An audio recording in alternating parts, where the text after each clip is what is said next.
I know. Now, now. That got loud enough. How do I turn it up? Okay. Welcome to the January 2011. Am I good? Board of Trustees meeting. Can't hear me? They can't hear you. Where's your gavel? Look in your room. In your room. Do I have a gavel? I don't have a gavel. Okay, I don't have a gavel. Okay. I'm up now. Okay. Just keep talking. They'll stop. Am I on? No. You're on, but they can't hear. Can you hear it? No. Can't hear.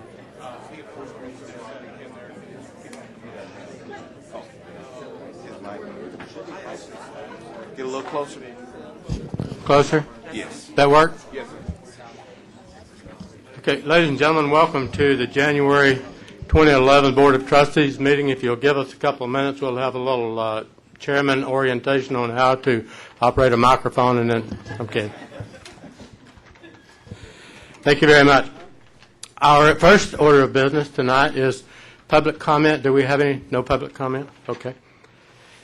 The next order is presentation on student access and success and administrative programs and projects. Ms. Hadley will handle that. Ms. Hadley? Thank you, Mr. Hudson, and good evening to all of you. And welcome. We're very pleased to have you. Have an overflow crowd tonight, and that's exactly what we like. Very good. Mr. Hudson and board members, I note that we have a significant number of TCC employees here tonight. I hope that will be the norm. It's always good when people know what's going on. The other thing I'll tell you that I don't think I've ever said before, that I have gotten a number of emails and telephone calls from employees who tell me they watch our board meetings after they are taped. Now, they didn't tell me whether they watched them at home the next night or they watched them on the job. I don't know, where they're watching. I didn't have the heart to ask them, where they're watching. Well, you can't ask for everything, right? I'm sorry? I say you can't ask for everything. You can't ask for everything. And don't ask, don't tell, Ms. Appleman said. But in any event, hello, Mrs. Winnett. In any event, we're very pleased to have this medium. And I think we have thanked Maria Shelton and her staff. They do a wonderful job of taping us and streaming us. And so, Ms. Shelton and gang, we appreciate you.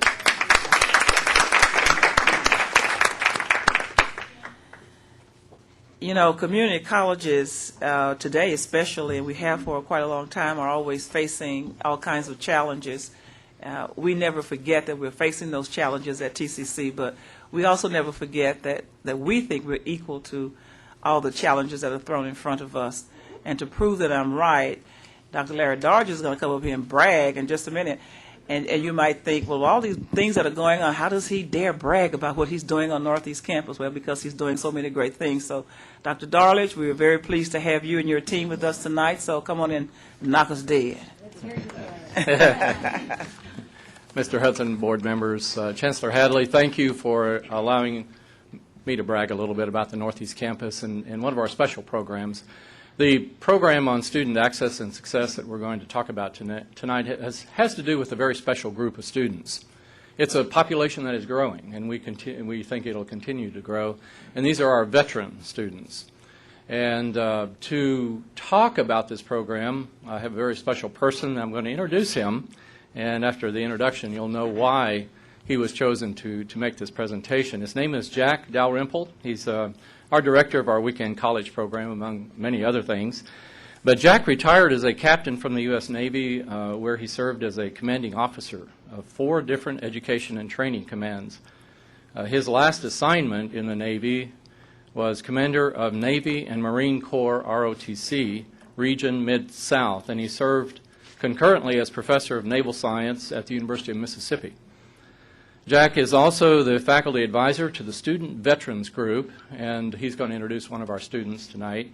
And he also teaches a section of the Transition to College Success course. So he is really involved with student success. So I'd like to ask Jack to come forward. Jack?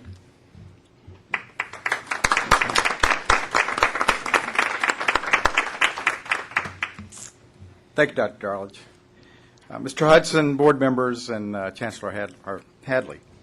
This evening, I'd like to give you a quick look at, as Dr. Darledge said, a group of students whose numbers are relatively small now but are growing.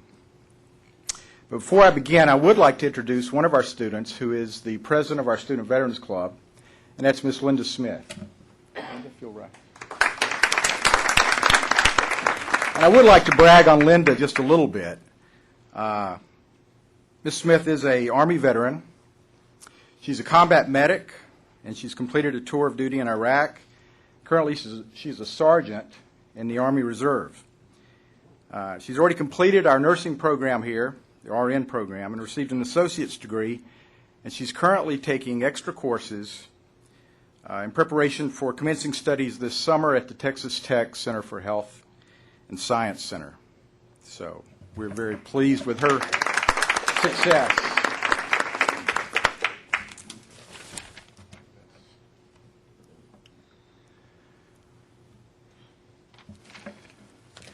I'm going to stick to script tonight so I don't veer off, as I want to do. We think a little extra attention to make our campus more veteran-friendly will pay dividends not only in student success but in other areas as well, and I've got those shown up there. And for the sake of simplicity tonight, the term veterans refers to those men and women currently serving on active duty or in the Guard and Reserves. Dr. Darledge and administration have a long and successful history of supporting veterans at Northeast Campus, but we determined that perhaps additional opportunities existed as well. In October of last year, we presented this webinar to interested faculty and staff on the Northeast Campus. The presentation offered several initiatives which we thought might benefit our campus. And I also have a DVD copy of the proceedings that we purchased, and that's available for anybody in the district who would like to see it. References from these sources were cited during the webinar, and I've reviewed them as well to get a better idea of those opportunities that are available to us to improve support to our veterans. This will just give you a number of veterans who are currently using the GI Bill at each campus.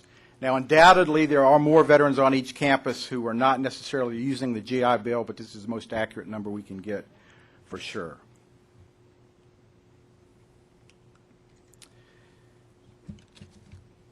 The Community College Advantage, data from the Department of Veterans Affairs indicates that community colleges and the for-profit schools are the institutions of choice for veterans or by veterans. We think that TCC should be that choice, and it has these advantages over a four-year school. Flexibility. Many of our veterans also work full or part-time, so the flexibility of night, weekend, or distance learning may appeal to them. Affordability, we all know about that. We're all well aware of what tuition costs at four-year schools and the for-profits. Demographically, most of our veterans are in their 20s and 30s. And the average older age and diversity of our students are, I think, appealing to veterans. And finally, our curriculum offers a wide range of opportunities that other schools have a hard time matching.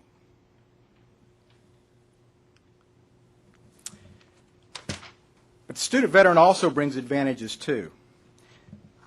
And in turn, we think that they have much to offer TCC. Veterans have a proven record of success in completing formal programs of instruction, including boot camp, and in many cases, if not most, far more specialized training in areas that range from aircraft control to emergency medical treatment to information technology maintenance. A statistic that may surprise you, but which is an indicator of the character and potential for the success of today's veteran, is that only 1 out of every 4 men and women in the target demographic, and that's age 18 to 23, is even eligible to enlist in the armed forces. So there's no more days of go to jail or join the Marines. Campus enrichment, veterans bring a maturity and a personal initiative that, because of their experience, is better developed than in many of our other students. Also, virtually everyone supports veterans' issues, and deservedly so. But the residual goodwill for institutions that are known for being veteran-friendly are worth considering. And from a business perspective, they also bring enrollment, which translates to dollars in the forms of guaranteed tuition via the GI Bill. And the GI Bill, as well as Hazelwood, also has an option for transfer to family members, which I'll discuss next. As you know, when we enroll a student, we are also in many ways bringing their family into the fold as well. Under the post-9/11 GI Bill, eligible veterans may transfer part or all of their educational benefit to spouses or children. And under the Hazelwood Act, eligible veterans may transfer part or all of their educational benefit to children, and in a few select cases to their spouses as well. The legacy effect is that studies indicate that family members tend to have the greatest influence over the selection of a college. And if we enroll a parent or sibling, there's a good chance we'll also interest other members of that family in coming to TCC. Community partnerships. As I stated previously, virtually everyone supports veterans' issues. With the residual goodwill for institutions that are known for being veteran-friendly, are worth considering and may open the door to other partnerships with the community. For example, Lowe's, Home Depot, and Sears come to mind as being very veteran-friendly, and the potential exists to garner their support for the TCC Foundation if somehow we can tie in a veteran connection.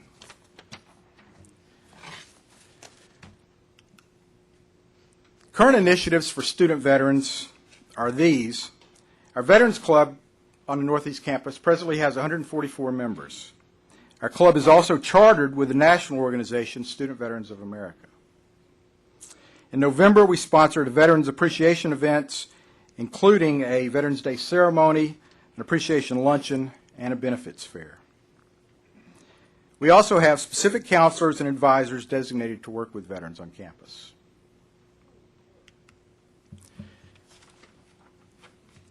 These are the initiatives that we are considering, and with Dr. Darledge's encouragement, would like to implement.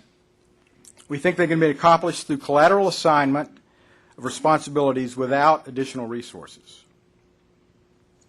A Veterans Resource Center comprised by representatives from the Registrar, Financial Aid, and Advising and Counseling could possibly operate 3 to 4 hours, 2 or 3 days a week.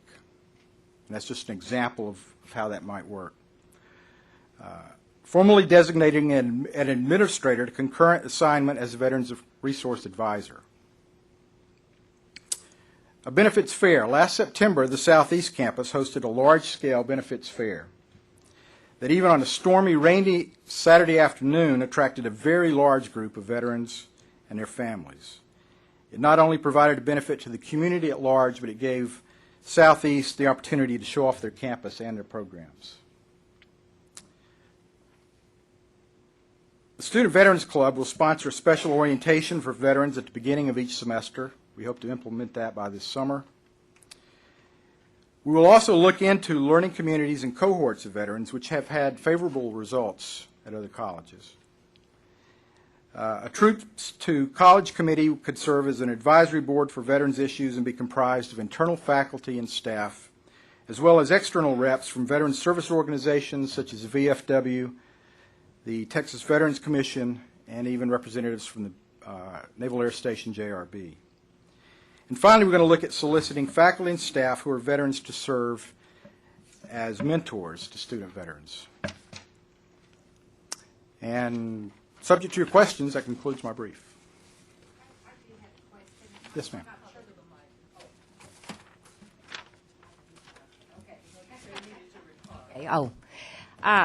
I'm sure this is not related to these wonderful things we have for our veterans, but I know about 10 years ago there was a glitch in reference to a soldier who was stationed here in Texas, Tarrant County, but because Texas was not his residence state, he did not qualify for any of the tuition programs. I mean, aid. Is that still the case? Well, if the Hazelwood Act is probably what you're referring to. The Hazelwood Act is only for residents of Texas.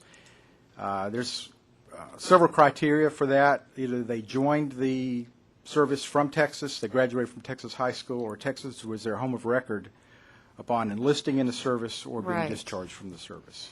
So if you just moved to Texas, chances are you're not going to qualify for Hazelwood. So if you moved here to be stationed to serve the Army, you don't qualify? Not necessarily. There are certain circumstances where that could occur if you stayed here long enough and became a Texas resident, and that was documented on your service records. Right. Well, that doesn't seem they've fair. actually eased the requirements in the last year. Well, good. I'm glad to hear that. I mean, a serviceman is a serviceman no matter where. But in any case, they all qualify for the GI good. Bill. That's great. Okay, thank you. Yes, ma'am. Do you have an outreach program to find these veterans, or do they come to you? Do you have an outreach program to find the veterans, or do they find you? A lot of times they find us, and Linda, Ms. Smith, does a very good job of publicizing our Veterans Club. That's really, right now, our prime avenue of getting veterans in to see us. But also, those that are on the GI Bill have to be certified by the registrar. So the registrar knows they're there. Counselors know they are veterans. And there are programs that counsel them, because there are some pretty dire consequences if they decide to drop a class, and the government has already backed their tuition. So we try to, so all of those in combination work to identify veterans and let them know what opportunities we have for them. But some of those initiatives that I was showing, we hope to enact to improve that. And do you have data to identify the courses they're taking, whether they're for credit or otherwise? Are you keeping Well, that would be the track? normal route of determining what courses any other student takes. But yes, they have to be monitored, and the courses have to be approved by the registrar as meeting a degree program. So if they don't follow a specific degree program, they cannot continue on the GI Bill. So in other words, it would be tempting for some students who are qualified for the GI Bill to be in school just so they would get the money. So they have to be under some sort of degree plan. Just one more question. Does a soldier or a veteran, if they qualify for the GI Bill, will that cover their entire tuition, or do they also qualify for a Pell Grant? I can't answer your question on the Pell Grant. The new post 9/11 GI Bill was enacted to kind of mirror what the effect is the GI Bill originally had after the end of World War II, which was to provide a full education and a living stipend for the veterans. The 9/11 GI Bill currently does that. But bear in mind, there are about 6 different forms of the GI Bill, depending on when you served, where you served, how long you were in. Thank you.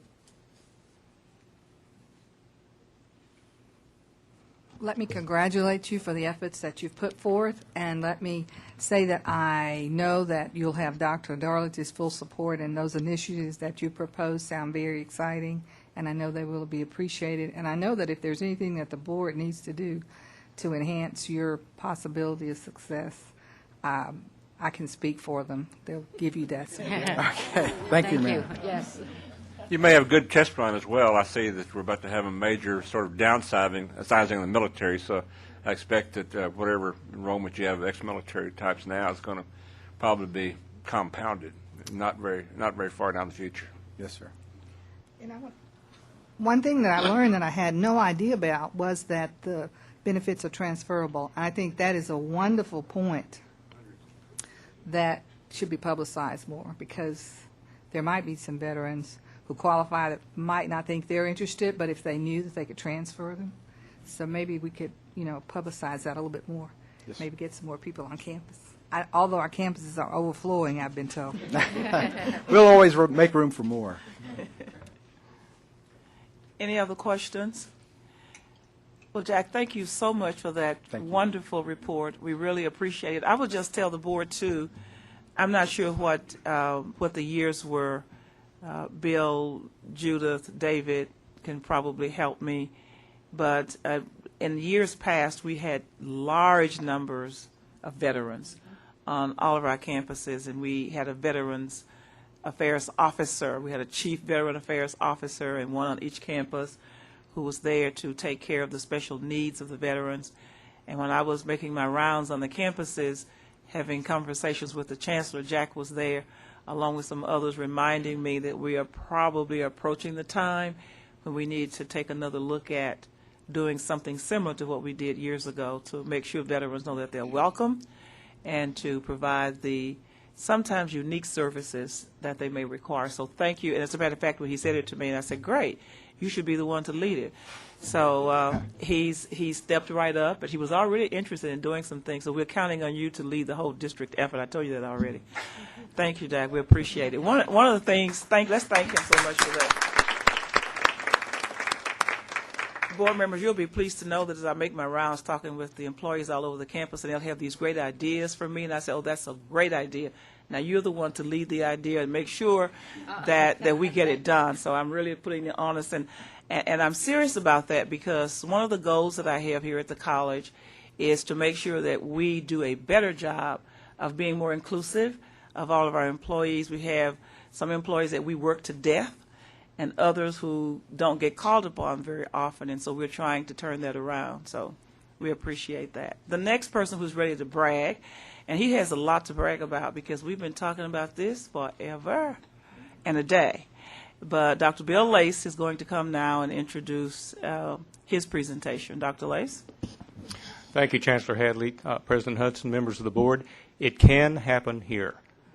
Be it an act of God, an act of man or woman, whatever disaster you can imagine just about can happen here. And this was brought home to us very forcefully over the past couple of weeks by the events in Tucson, where the accused shooter was a community college student and had raised several issues on the campus of that community college. So emergency management is something we take very, very seriously. You have met our Director of Emergency Management, Robbie Robinson, before, and I'd like for him now to come forward and sort of tell you where we are in the emergency management process. Robbie? Good evening.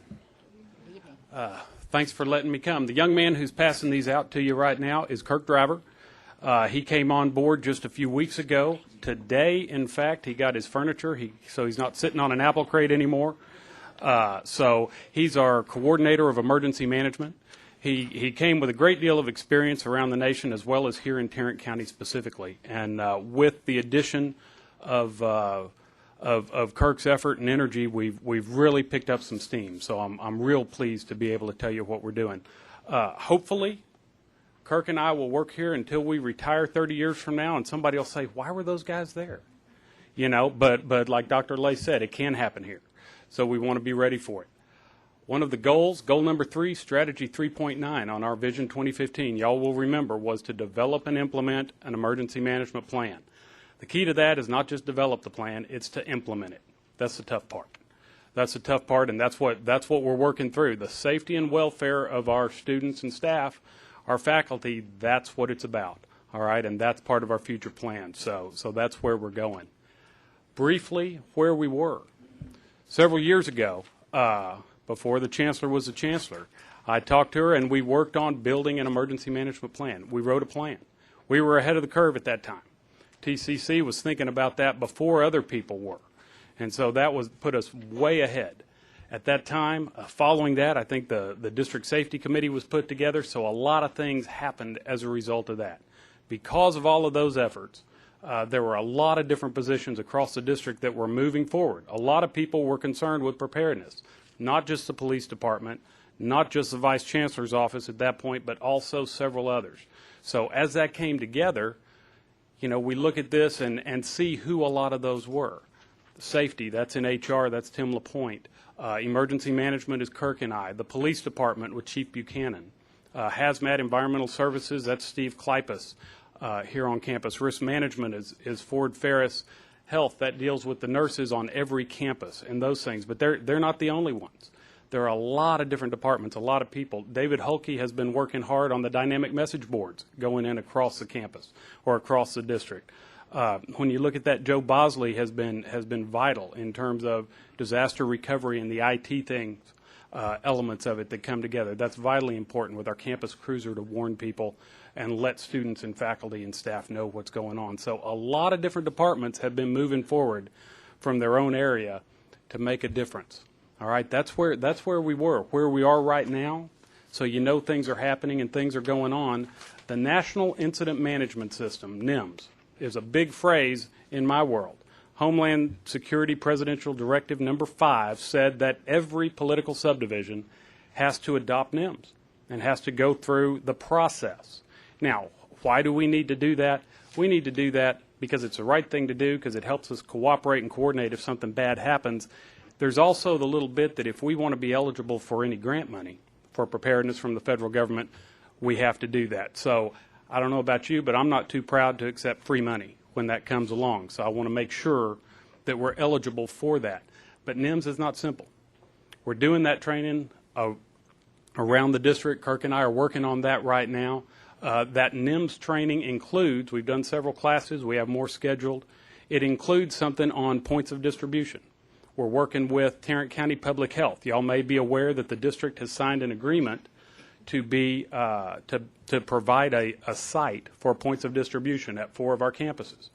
That means if the health department needed to give inoculations, pass out medications in a hurry, If the strategic national stockpile of medication was released from the federal government, we would provide the site, we would provide assistance, staff, and organization for that. So we have some exercises coming up facilitated by the health department to help us with that. And that's something that's a key part of that training. Now, don't think y'all get off the hook, though, all right? Board members are going to have to do some NIMS training as well. So we'll be contacting you as far as that goes. That's part of the federal requirement, and we'll work that out with you. All right, so that's going to be coming. We have a lot of safety committees. Every campus has a safety committee. Then that information rolls up to that district safety committee, and we try to bring those things together and set some priorities and move forward with that as we continue the training and moving forward. Training's in here a lot, and I say that a lot because that's ongoing. That's not something that stops. All right, and we continue working together. I have it listed on there because I think it's worth bringing up. I've been here right at 12 months. I'm in my third temporary office, all right? And that's a good thing. That means we're moving forward. That means, we moved me to a better spot, and we had to kick me out of there so we could build that permanent location. So that's a big plus. I put that on there as a very definite positive that we have. And as we move forward, that's the same circles that you see. But I want to point out, emergency management is an interesting animal. It's not something that we can teach you, this is how it works every time. It may be something that's heavy on the police department. That's what the chart shows here, because it may involve somebody who's not behaving themselves. If it had been something that spilled and something that happened on our campus or off, it would be heavier on the hazardous materials side. So it's something that flexes. It's something that there's a structure that we apply to help work together with whatever city we're in and the county and getting the assistance all the way up and down the line, all the way to FEMA if necessary, but it's something that's flexible on a regular basis. But the real issue for me is where are we going and where are we going in the future? Well, the key is we want to be NIMS compliant. We want to be compliant with that. That's going to require that we do that training, that we follow up, we keep those records, and we're on top of that our plans are compliant with NIMS. That emergency management plan I said we wrote 10 years ago, well, it has to be rewritten. We have a NIMS compliant version of that plan under review right now, so we have moved that forward. So we're doing that. Y'all are going to be seeing in the very near future a resolution for you to adopt, to say, yes, we do adopt NIMS, and that's where we're going. That's part of that directive, so you'll be seeing that. We want to be compliant with the state requirements and the national standards. The emergency management standard by the Emergency Management Accreditation Program is out there, and that's the standard that's set. So first we're going to meet the state, then we're going to meet the national standards, then we're going to go out there and rewrite the rest of them. All right, but I'm on the commission that oversees that national standard, so we have a little insight there. All right, we want to make sure, and this is what we're working on with all these groups, with all the different programs, whether it's Joe Bosley or Environmental Services with Steve Kleypas or Ford Ferris, whoever it is, we want to make sure that we set those priorities and move forward together, that we recognize what's best for the safety and welfare of our students, our faculty, and our staff. The training's never going to stop, and I mentioned offices. That's where the Emergency Operations Center comes in. That's the physical location for all the people that are designated to come together where those priorities can be set or where we can execute those plans. It's the meeting space where we can bring people together, where they can share ideas, work together to make sure, we all have different priorities from our different perspectives. But let's come together and say, what's the right way? What's the safe thing we need to do? How do we need to do that? You may have heard the chief say before, I'm going to steal it from you, Chief, we want them all to go home at the end of the day. All right? That's what it's about. So we want to make sure we look at every incident that's happened. Some recent examples, we had some flooding on the South Campus. Had a building that got flooded. We've had different suspicious person calls. We had an evacuation on Southeast. Turns out it wasn't the end of the world, but the right thing to do was to evacuate. Certainly, the whole campus was evacuated. We look at those and we find corrective actions. One of them is a notification process. We found out that we didn't have a NIMS compliant notification process. We didn't have a way to really say who needs to know clearly so we're all on board. We came up with 4 different levels. Some of them require that we use the dynamic message boards and Campus Cruiser. Others are just a phone call because we don't have to blast it out to everyone. So we came up with that. We also look at clarifying our organization and a better way to determine who do we need to involve. Like I said, is it heavy on the law enforcement side? Is it heavy on something else? there's some flexibility to how we respond in different situations. Our goal is here, when you look at this, the Venn diagram comes around, and you look at it, and we have allocated responsibilities for people. They know what they're doing. You know how it happens when you have a covered dish supper, and if you just tell everybody to bring something, generally it works out, but you hope that everybody doesn't show up with cobbler. You'd like to have a little something else, to make sure it's balanced out. So that's what we're after, to get everybody coming together on the same page. We're going to do it anyway. People are going to be safe anyway, but we want to be graceful, we want to be efficient, we want to do it the best we possibly can. So this is a picture of that EOC. The green section on the left, that belongs to Chief Buchanan. That's the new dispatch center. That's where Karen Poole and the dispatchers will be. The blue to the right is where the EOC will be. All right? There's a reason they're located right there. It starts out with the chief and the dispatchers knowing what's going on, and it grows from there. That's what happens. The circles around are just examples of the people that I had listed in those bubbles, examples of people that would be there. Interesting to note, they're all here already. They're all here. We're not talking about budgeting more people or doing anything like that. This is just focusing our efforts and bringing the right people together in the room. That's what we're talking about, because in the end, we're focused on student success. If they don't show up, if they're not safe, if they don't go home at night, they can't do their homework, they can't be successful when it's all over with. With that, if you have easy questions, I'd love to answer them. Hard ones, that's why Kirk is here. So what? Go ahead. Oh, I was just, my observation on safety is my experience at TCU. They have these little thingies up there that have blue, they're emergency things you touch. Are we Yes, gonna sir. start doing those kind of We things? we have those all over Oh, campus. you have those already, okay. Those are here. I wish I could take credit for them, but that's one of those things that They the did the before, district started okay. a long time I ago. guess I just never They're noticed them. they're here, and they've actually all been revamped. Some of them look different from others. They all now have the same faceplate, so it's even easier for people to Does your understand. safety bailiwick include technology and our electronic systems and so forth, terrorism on that, or things go down and When you talk about technology, I have to look somewhere to see how to spell it. Yeah, Okay. well, I'm talking about- IT is pushing me. No, that's where Joe Bosley and Maria Shelton's folks do that. I they work do very that. closely. That's a different department. Okay. I work very closely with them Okay. as far as it goes, but that's all tied together. Okay, all right. That's Thank part you. of pulling together. I was just wondering, is there a particular date that we need to be compliant for state and federal No. regulations? Cities and counties had to be compliant earlier. It just came around for us a short time ago, and there's an implementation period. So we're just working forward on that, and we'll be there without any question. You mentioned the incident in Arizona. And the news that I heard on that was that the community college had experience with a student that indicated that he was not balanced mentally. And a lot of the discussion around that was, should the community college have had some system set up so that they notified the proper authorities in order to alert them that, hey, this guy may be dangerous, you need to take a look at him? And the answer was, we told his parents. And my question is, do we have some mechanism or some training for people who have contact with students, some point of contact training, so that they can recognize behavior that's out of the ordinary? And do we have some place that, if we find that we report it? Let me point out one example, and not that it doesn't happen elsewhere, but I know that I've worked extensively with Adrian on the Trinity River campus. They have a care team, which is specifically for that purpose.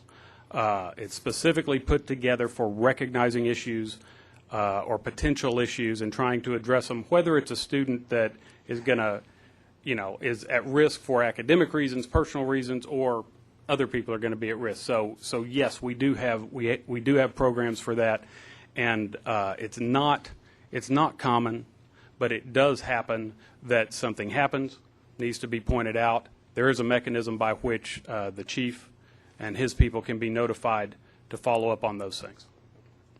And that happens quite frequently. Actually, Chief Buchanan and his team are excellent in taking care of that. And just one other question, will the Trinity River be there for the other campuses? Yes. I think that same process, we would like to see that, and I don't know what the other campuses have. For sure, I know I know the acronym that goes with that one off the top of my head, but I think they all are addressing those issues, because at-risk students is not a new issue. They are, and you just recently had a campus that had a problem, and the team came together, evaluated on Dr. Carrier's campus, made a recommendation to her. So I think we pretty much have that in place, every place. That's where TCC was ahead of the game on a lot of those issues. And very important, I think, the statistics on students with depression and other mental health-related issues is on the rise, and I think a lot of that is seen on campuses, and we have to become aware, because they do can create problems not only for themselves, but for faculty and other students, and it is so critical to address those things. Absolutely. All right, thank you all very much. Thank you, Robbie. Thank you very much.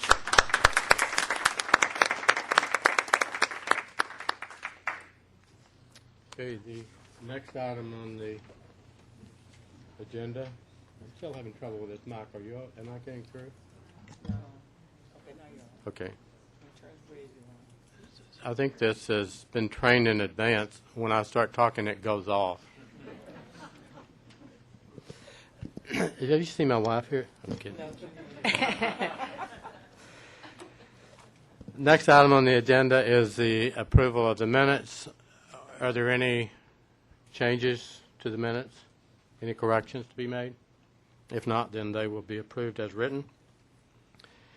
Then the next item is the consent agenda. The consent agenda contains items that we feel are not controversial, that have been aired out enough, had discussion, and really none is required. But we allow each board member, if they would like, to remove some item from that agenda, and we'll consider it separately.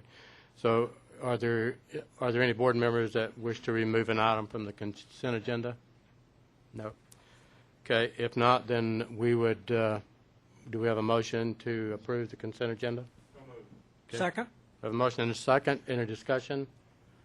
All those in favor? Aye. Aye. The motion is passed.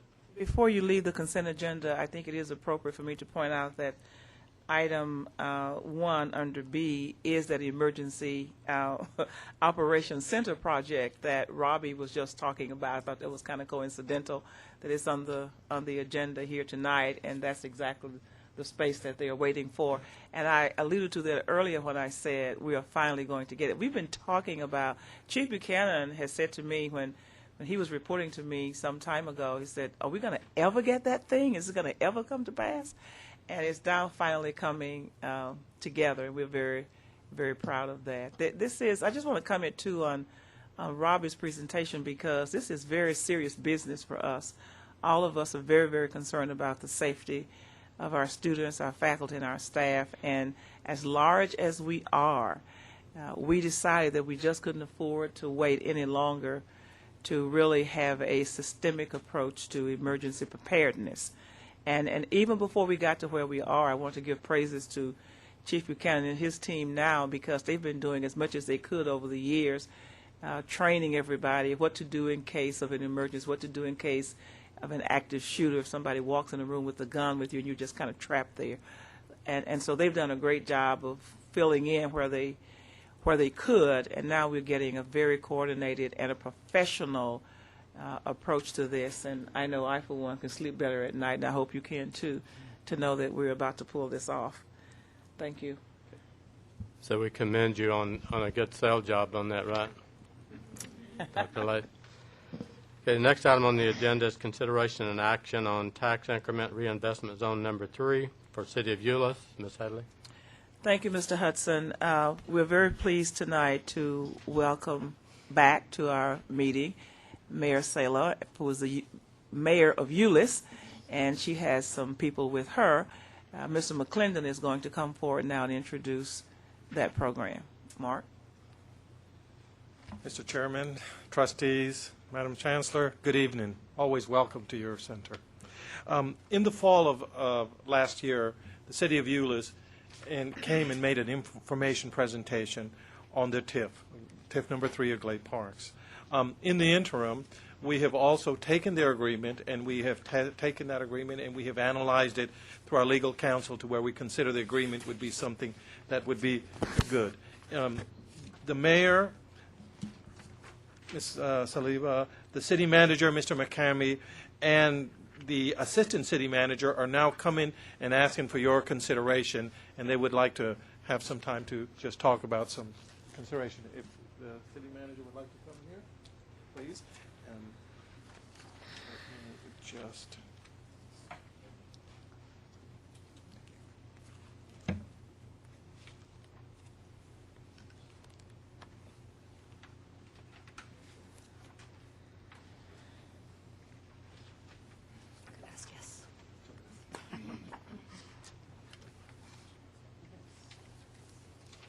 Thank you.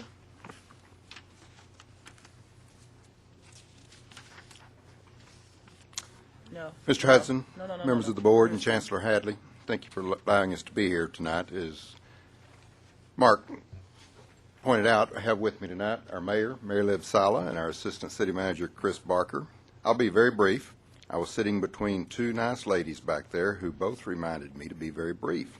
The mayor reminded me to be very brief, and then the other nice lady, who I learned is a 39-year employee of the district, said that I had 3 minutes. I thought it was 30 minutes. I knew that was Nancy. But she said 3 minutes, so I will try to only keep that. I have a great deal of respect for her because I'm in my 38th year of service to the city of Euless. So those of us that have been around a long time, we have to be pretty quick. So thank you very much for having us here tonight. On behalf of our city council, we respectfully request your approval of the item before you tonight. City of Euless Tax Increment Finance District number 3. This agreement will allow us to move forward in providing public infrastructure to the Glade Parks development. Glade Parks is a 200-acre development depicted here. On the bottom of the picture is Highway 121. On the top is Heritage Avenue. If you're familiar with Northeast Tarrant County, Heritage Avenue borders the city of Euless and the city of Colleyville. To the right is near Glade Road. It's actually a Target shopping center, and then to the south is Cheeks-Barger. Cheeks-Barger is the road that separates Euless from Bedford, and then Glade Road separates Euless from Grapevine. So this is wholly within the city of Euless. However, it borders 3 cities, so it's a rather unique little development there. This project would allow us to provide about $12.1 million in public infrastructure to the project.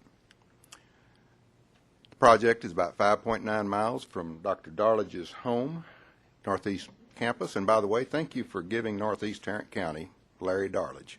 He is a blessing to us all.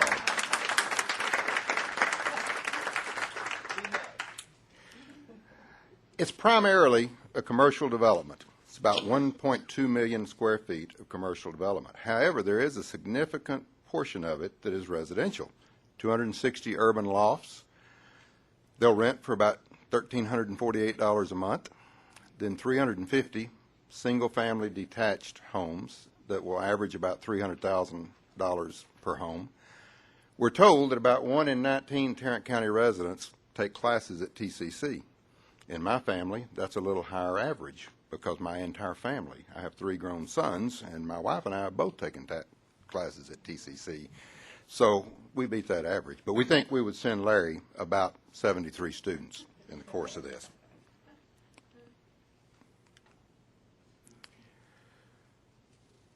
We're asking Tarrant County College District to contribute 50% of the tax increment over a 25-year period. We believe that if the development occurs as we think it will, that the debt will actually be paid off in about 15 years. So our assumptions are based on a 15-year payoff. In that 15-year period of the tax increment, Tarrant County College District would contribute $1.869 million to this project. You would get in return $7.271 million. Seems like a pretty good return on your investment to me. The City of Euless will be committing 75% of our tax increment for 25 years, as well as 30% of our unrestricted sales tax for 15 years, diminishing to 20% for the remaining 10 years.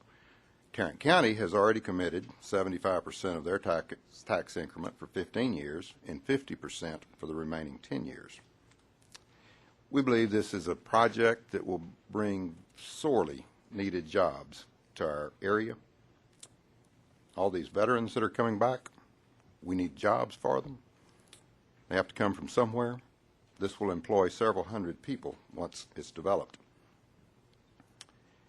It'll be an overall boost to the entire northeast Tarrant County area. The City of Euless has a debt sale scheduled for next Tuesday night tied directly to this. The sale is tentative upon the board's approval of this tonight, so your participation is a critical piece of the puzzle.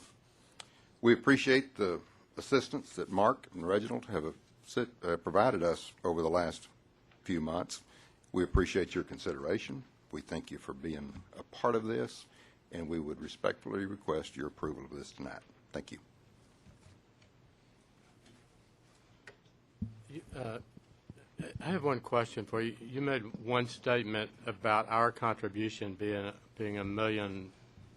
$1.8 million, but that's kind of semantics, right?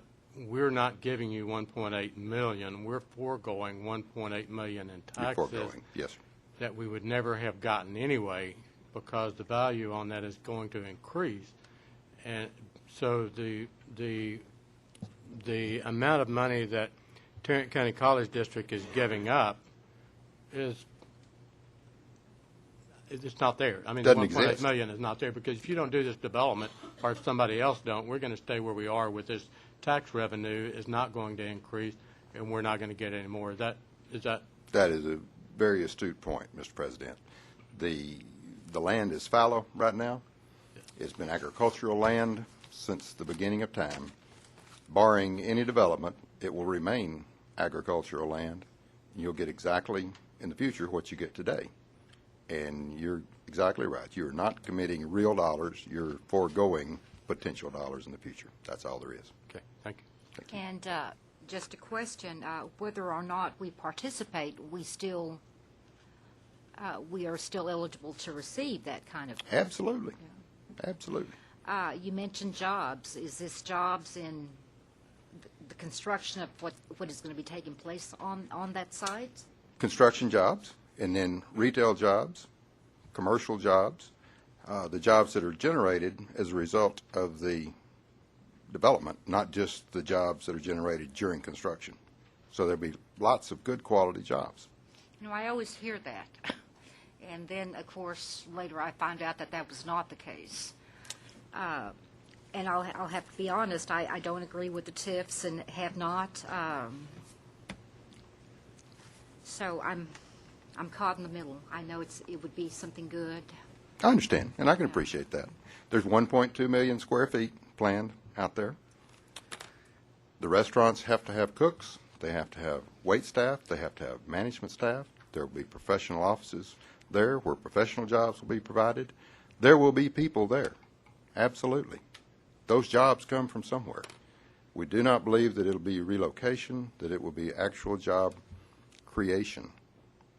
Can I quantify that for you today? Yes. No, ma'am, I can't. But we honestly believe we've had the consultants look at this closely. The City of Euless is a very, very conservative city. Even though this is TERS number 3, the other two don't exist. Right. They were never totally created. This is our very first. It's the only time we've been before you asking for this. That is because of our conservative nature.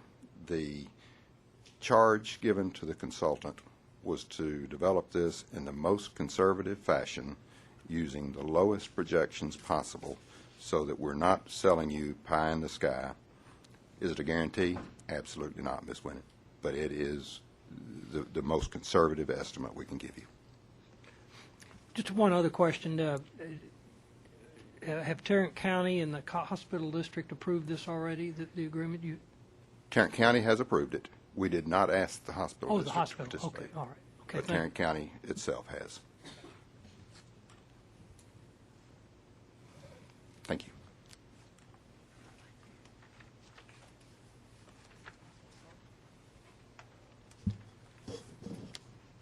Okay, you've heard the request. We can discuss this a little bit, or I can accept a motion now to Mr. approve the TIF. Mr. Yes, ma'am.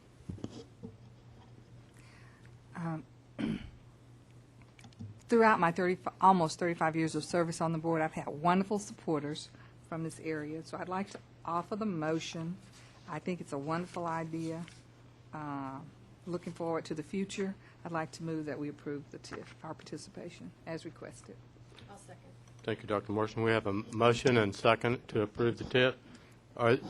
Is there any discussion? Just a little bit more. I'm Okay. going to vote for it, but the idea of having a 25-year payoff for a TIF, or 30, which a lot of them are, I find to be slightly disturbing. I'm glad to hear that they think it's going to be paid off in about 15 years. Mark, you have? Yes, sir. The motion would be to approve The agreement. Section C, sir. That would give you the authority to sign that. That's really the motion that you want to do, sir. Okay. I accept that. I would accept that correction in wording as an amendment to my motion. Second. And we have a second. Any further discussion? All in favor? Aye? Aye. Okay, and the motion's passed. Okay, next item on the agenda is committee report, and if the board doesn't object, I'm going to change the order that these are presented in. We really have item 7 that deals with the audit committee, so I'm going to hold that until last, and we'll look at the governance committee report first, and then the budget committee report, and then the audit committee. Does that work for you, Mr. Greenhill? Okay. You're very gracious. Thank you. Okay, the governance committee report, you have in your packet a charter that we presented. Dr. Morrison made the motion to, when we approve the charter, the governance committee, that we would bring back to the full board for approval a charter outlining the duties and responsibilities of this committee, and that's what we have before you now. Is there discussion about that? No? Do I hear a motion that we accept the charter? I make a motion that it be approved, and Louise, this has been looked at by, well, not Louise, but this has been looked at by legal counsel, and it's basically the, just want to point out that the from authority on down is almost the same as the other organizational documents that we have insofar as functions are concerned. That's what I wanted to point out. I make a motion that we adopt it. I'll second. Does that comply with the motion that we need to, that council asked us to make? Oh, I'm sorry. Okay. Okay, we have a motion. Committee charter. Okay. We have a motion and a second to approve the charter of the governance committee. Is there discussion about that? No, all in favor? Aye. Aye. Opposed, same sign. Okay, the motion carried. The next report is the budget committee report. Mr. Carter? Thank you. Well, basically, what we've done is we sent a survey to the 9 other largest community colleges in Texas. We really basically asked them 5 simple questions. One of them was when they have, we're basically trying to determine the extent of other boards' involvement in the budget creation process. Basically, we're asking when they have their first meeting, how many budget work sessions or retreats they have, how many public hearings they have, when the first session is, that sort of thing. Most of those have responded. I've had to call a couple of them. The nitty-gritty of it is that typically most of them would have 2 to 3 budget-exclusive work sessions. Generally, the latest would be early August when they were conducted, but most of them the first session is in February or March. One of them even has a session 11 months. They have one in November, basically right after they've approved the budget. Only one of them has a separate budget work session dealing with salaries and benefits. That's basically it. And we were going to have a committee discussion about this next week, but it interferes with, but we'll have another one and give you some proposals. But basically, I think you probably would find the same, if you did a survey of all 50 community colleges in Texas, you'd find the same sort of thing. Most of them indicated that I talked with said they had a couple of public hearings, which are only really legally required if you reach a certain threshold of taxation, but we seem to have some difference on what constitutes a public hearing. So that's another issue into itself. Okay, sounds good. So your committee will meet between now and the next meeting in Yes, February? sir. And you'll bring back a report then? We will. Good, good. I appreciate that. Okay, there's no action to be taken on that, right? No No, sir. recommended action? Okay, thank you. The next report is the budget report. Mr. Greenhill? I'm sorry. The audit. The audit committee report. Everybody is is lucky that tonight I brought the wrong spiral notebook. I had some my notes in there about what I was going to talk about, but I can remember on January the 18th, Louise, the committee met, the audit committee met. That's okay. Carter, Louise, Appleman, and I met. Primarily to discuss, to accept or to discuss the management's letter. Since I don't, it's in your package and I don't have it on my desk. But we met with Annette McCurdy, our internal auditor was there, and the auditors were there. The principal auditors, James Fisk and Mr. Rose, were there, and we went over in detail well, there it is. What's called the required communications with the auditors need to communicate with us, and there are two sections of that. The first sections are certain items about their relationship with the management, and I've been teasing Nancy Chang. One of the items that's required now is, did you have any difficulty with the management and your audit? And the answer was no. And I was wondering, well, is that true? Did they have any trouble with Nancy Chang? And obviously not. James Fisk, they could not have been happier with their relationship and the cooperation and the relationships that they had with Nancy Chang and the audit department, and they did a marvelous job. So there were no wows in that section of this thing called the required communications, which is in your package. Then we went over the management letter. There was what this is are actually it's just there are during the course of the audit the auditors, in order to make their audit plan and their procedures, need to note any quote deficiencies in quote that they find that would make their making a clean report difficult, and they found none of those. Those are called material deficiencies. There were some minor deficiencies that they noted that are in your report. The three of us and Annette discussed these thoroughly with the deficiencies and how, of course, the Chancellor, the manager responded to those. Very interestingly, I think I didn't find any wows in those things. I think the management has responded appropriately. So, Louise, Carter, do you all have anything else to say? I think it was a clean report. Job well done. Management has responded, and I have nothing else to say on that. Okay, so you're recommending that the board accept this management report? You're moving it? Yeah. That. Okay. Yeah. Okay, do we have a second? Second. Okay, all in favor? Probably a motion not required to accept the report, but we did it anyway. Okay. The second thing that we discussed was some proposed amendments to the Finance and Audit Committee charter, and if y'all want to bring that up, it's TCC Audit Finance Chart. If you want to look at it, there are two changes that we discussed making.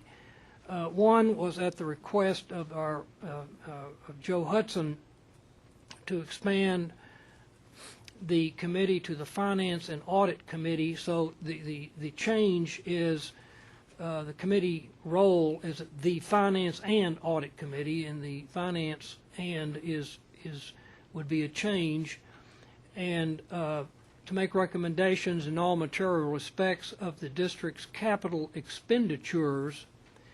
That's one of the changes, and that is continued in that thought. The committee's role includes particular focus on the qualitative aspects of financial reporting, organization processes for management of risk, in compliance with significant applicable tax, legal, ethical, and regulatory requirements. And so the Finance Committee would be looking into also to be looking into the our real estate and how we raise money for our real estate. Another change that I suggested, that I've talked to Mark McClendon a lot about, and I'm recommending, or we're recommending, is that if we're going to expand the role of the Finance Committee, that we would also expand the role to assist the board in exercising its obligations under the Public Funds Investment Act, under what is our legal thing called CAK legal appropriations revenues. That's our investment policy. Simply stated is that we might meet once or twice with Mark and our financial advisors to look at the local policy, our investment policy, to make sure that we're up to date. Maybe this policy was established some years ago, and due to the circumstances of our economy, it might be good for us to look at it to see if there's some wiggle room to increase opportunities, but there are not that many opportunities under the Public Investment Act. That's about it. Are there any questions? Did I cover it all? Pretty much. You got it. Thank you. So I'd like to recommend, if there's, for discussion purposes, or just I'd make a motion that the role of the Audit Committee be expanded the way that I explained it, to be a financial, for certain financial aspects, and assisting the board in exercising its obligations under the Public Investment Act. Okay, we have a motion. Do we have a second? I'll second. We have a motion and a second. Discussion. I have one comment about this. I have one comment about this committee. One of the reasons that I wanted it to be to expand its role to be a finance committee is so that construction expenditures above a certain amount, and the governance committee will probably be recommending this to the board later, that we change policy to have the finance committee look at that. And also maybe we're considering the possibility of requiring 2 readings on construction, that are high end, so that we give advance notice of a month, and we have time to think about it, and then the public has time to think about it. If the newspaper wants to write an article about it, we can get some input on it, and that's going to open some discussion. But I think that's, for me, I want it to be discussed. So anyway, you may hear from us. You may hear from the governance committee recommending that a little later on. Is there other comments or discussion on the motion? Okay, all in favor? Aye. Aye. Opposed? Same sign. Okay, the motion passed. Mr. President, our council has suggested that we actually also adopt the amendments included in the document that's in our package called Tarrant County College District Finance and Audit Committee, that provision of the charter to approve the document as written. So I'll make that motion. Okay, do we have a second? Second. Discussion? Okay, all in favor? Aye.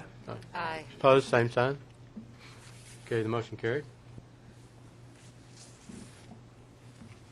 Next item on their agenda is the monthly financial report. Ms. Hadley? Thank you, Mr. President. I'm going to call for Mark McClendon to give us a summary of the financial happenings at Tarrant County College. He's assured me that all is well. Mark? Good evening again. I want to tell you that I had the rare privilege of going with the Chancellor they had the CFO meeting. The business press of Fort Worth actually picked the most successful CFOs for the year, and I had the opportunity to look at my peers, how they would approach the podium and how they would give the notes, and it seems like we are so cryptic, so I'm going to try to make information a little more flowing easy than my peers, and I'm going to make the tries because most of us come from a science that's very exact, so we want to read line by line for the exactness. So we're going to try to make it a little bit more. From the revenue side, what we have done is we have selected items that we think is of note so that you more or less have some information there. If you ever have any detailed questions, we certainly have. Look, we want to allude to the board that we know that the coordinating board is looking at this 2.5%. We're considering it's a reality, and that additional 2.5% of state appropriations, as mentioned in your talking notes, would be a reduction of 1.3 mil. So we're looking and we're counting that. We wanted also to mention you from the revenue side, our tax collections are running a little bit slower than expected because we had one single real estate transaction that really didn't happen in the month of February, but in the month of December, what we expected in January. So if you look at that number, that's something right there. We also wanted to look at, if you look at the tuition side, you're going to see a little bit additional tuition, and the revenue is up. It's because of our 7% increase in enrollment. What we've done is we've presented our cost side of our financial statements, and what we do is we put a percentage there. And the ones that we like to talk about is anything that's greater than 40%, because if you take 4 months out of the year, things should be at a 33. So anything that's above 40%, we just like to give you a comment on them. Some of them may be repetitive, but we want you to at least be appraised of those. I will look at my notes. So, okay, if you look at the insurance tends to be a little bit higher because we pay those policies up front. So you're looking at the encumbrances. So you look at the total cost for the year. If you look at facilities, that's the same thing. We encumber. Encumber means that once we put a purchase order, we show that as a cost because that's the way GASB asks us to do it. We're supposed to reflect it. That's the difference between GAAP accounting and government accounting. If you look at probably district supports, we have a $1.9 million in software, and we have another $900K of encumbered software. So that means that's benefit the whole period. That's why that percentage, if you look at that expense, it would look higher. Other equipment, we just saw some higher dollar items and some $250K in encumbered items. So that's okay. An encumbered item means that we have a blanket order or purchase order, so it benefits more than one period. So that's why you would have a higher percentage than you would on that. Custodial service is the same thing. We have a encumbered item. They do them in quarters, so you'll benefit in more than one period there. So those, I think, are the main. And then on the last one, I think the insurance, this is on auto property. Also, what we do is we pay the policies for the whole year, so it's benefit 12 months, so you're looking at a higher percent. So on the expense sides, if we look at the total, it looks, we are showing that we are okay. I don't think there's anything that we should be concerned at this moment. So I would like to pass now to Mr. Greenhill's favorite topic. We're going to talk about the investments. All right. And the investment, our portfolio, we had $180 million of cash, and we added a total of $13 million, and now we have $194 million. That's our ending balance. If we compare ourselves to the 13-week average T-bill, we are 61 basis points higher. If you look at the 26 T-bill, we're 0.57. These returns are based on the policies that we can have. If the board wants to look at other alternatives that would give it, we could present, look at some things, and if you want to amend it. But this is, the way that the policy reads now is that we have, everything has to be liquid. So that's why the returns are so Spartan. But at the same time, we're highly conservative in our returns. I'm open to any questions or anything, comments. Do you know when the policy that we have in our manual now was adopted by the board, or you weren't here, so you I probably was don't know. not here. That's I a think low-ball question. I withdraw it. No, that's fine. I think it's a good question. It has not, I cannot answer it, but I'll get you an answer. But it's been for a while, sir. I think it was pretty recent, actually, after Mr. Hudson was on the board, I believe. It's reviewed on a regular basis, like by law, every couple of years, every year. So it'll be on the agenda sometime soon. Oh, okay. Yeah. All right. Yeah. Good. Comments, questions? Yes, sir? Good. Other questions? Thank you, Mr. Thank you, ma'am. McClendon. Thank you. Next item on their agenda is the Chancellor's report. Ms. Hadley? Thank you, Mr. President. The first thing I want to call your attention to is the report in your notebook that was provided by Vice Chancellor Nina Petty. You'll recall that we agreed to give you, I believe, a quarterly report. Is that what it is, Nina?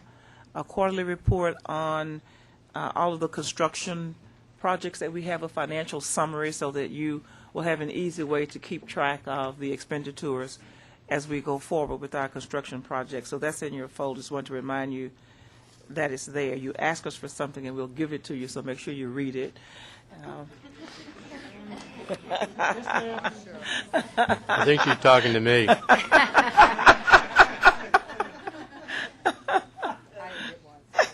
It's in your notebook. Well, it's in your. Oh, I got it. You got it. Okay. I want you to do that before I forgot it. The next thing I want to do is call on two of the KELP members to introduce new people.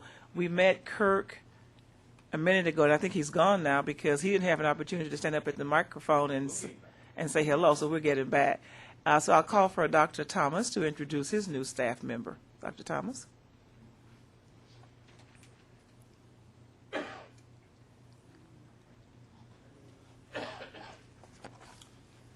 Good evening. Good evening. Thank you, Chancellor Hadley. President Hudson, members of the board, it's my pleasure to introduce to you Dr. Nicole Bradford, the Vice President for Student Development at the South Campus Learning Community. Dr. Bradford has received her undergrad degree from Grambling State University and her master's also from Grambling State University, and took her doctorate in higher education administration from Texas Southern. She has 13 years of experience in higher education, has worked in private industry with private institutions, proprietary institutions, state institutions, and the community college. Her ascent to the vice president started out as a staff member in Upward Bound at Houston-Tillerson College, and her most recent appointment before we were able to bring her to our learning organization was with Everett's College, where she was an academic dean. I present to you Dr. Nicole Bradford.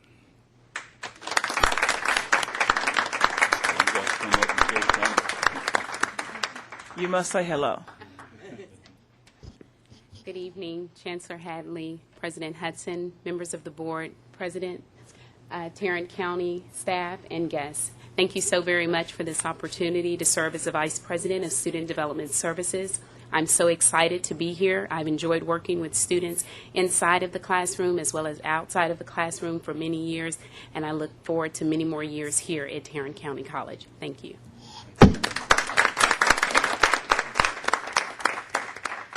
Thank you very much. Thank you, Dr. Thomas. And now I'll call for Dr. Bill Ace to introduce his new, not so new, but new to this position person. Bill? Thank you, Chancellor Hadley. I guess it's my night. I get to get up here and brag twice. Yes, you do. To my admittedly biased mind, professional development is the linchpin of our Vision 2015 strategic plan. Not only does it stand alone as one of the strategies, but it undergirds so many of the other strategies.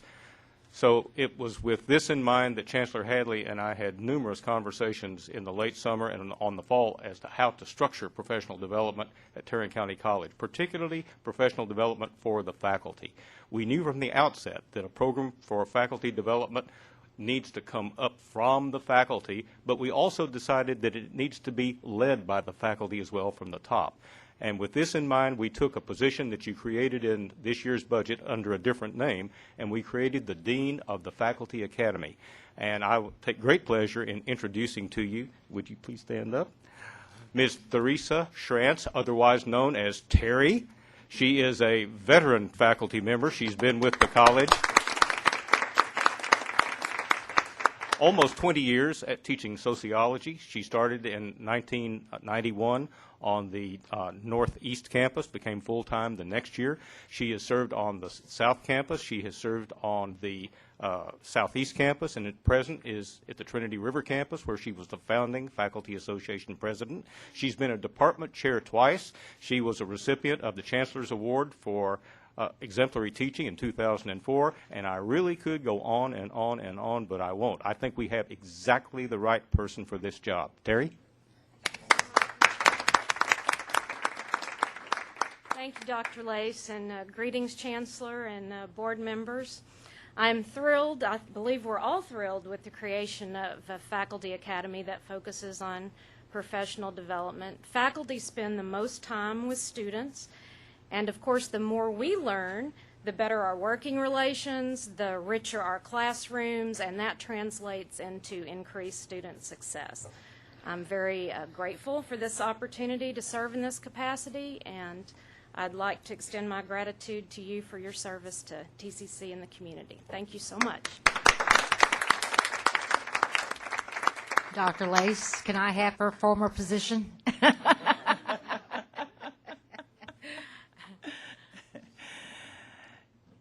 We're always open. I'd like to tell you just a few things, and perhaps I can't tell you anything you don't already know about House Bill 1. For those of you, unless you've kind of been with your head under the pillows, you probably know that House Bill 1 was rolled out the day before yesterday in Austin, the first salvo, if you will, and it is quite a startling bill, to say the least, especially as it relates to community colleges. There are a number of, if you looked at the budget that they proposed, and you look specifically at community colleges, you can see that there are significant cuts that are being proposed by the legislature. 4 of our sister institutions have been slated to close, and it was quite startling. I had read that early on, and then later when I received the actual line item budget that shows the appropriation for each institution, and when I got to the name of that institution, it was $0 there. That's pretty startling to take a look at. We don't know what's going to happen. I participated in a webinar with economist Bud Weinstein a couple of days ago, and he reminded us all that generally the legislature starts out not quite telling the whole picture about the finances, and so his prediction was they'll find some more money some way, somehow. They always, we forgot about this little pot of money over there. So he thinks it won't be quite as bad as it's set out to be. And then today, I guess today or yesterday, Bill Lace reminded me, and we were talking at lunch today. Bill and I have gone through so many of these sessions with other chancellors who worried so much about what the legislature was going to do. So Bill reminded me that I really shouldn't worry so much, that they always start with these horrible cuts, and then eventually they see the light and put a little bit more back on the table, and perhaps it won't be as bad as we think it's going to be. The biggest issue for us, if we were to be faced with the cuts that are proposed at this point, would be their not funding 82%. They're proposing 82-point-something% cut in the benefits funding. That's huge for all community colleges. So that would be a big, big issue for us. And of course, the other one is that they not give us the formula funding with the growth that we have had, plus all the other community colleges have grown, and with the state not funding that growth, it begs the question of what's going to happen to the large enrollment increases that we've had throughout the state. Our numbers today are about 3%, somebody correct me if I'm wrong on that, 4% higher than they were this time last year, this semester. Last semester, our numbers were about 10% higher than they were the semester before. And you may recall that last spring, at the beginning of spring semester, I told you for the first time in the history of the college, our spring semester enrollment outpaced our fall semester enrollment, which is almost unheard of.